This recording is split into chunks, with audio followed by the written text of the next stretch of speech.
आणि आता बातम्या सविस्तर पाहूयात। विधानसभेबाहेर आज पुन्हा एकदा पंकजा मुंडे यांना टार्गेट करण्यात आलेलं आहे।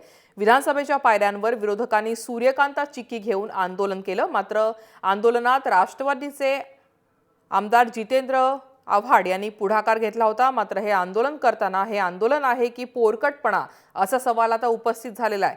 आव्हाडांनी विरोध करताना विरोध कमी ड्रामेबाजी अधिक असल्याचं जाणवलं। अधिवेशनात जनतेच्या गंभीर प्रश्नांना वाचा फोडण्यासाठी विरोधकांनी आक्रमक होणं अपेक्षित आहे। मात्र आंदोलनाचं हसं व्हावं असं काही करणं किती योग्य आहे असा सवाल आता विचारला जातोय।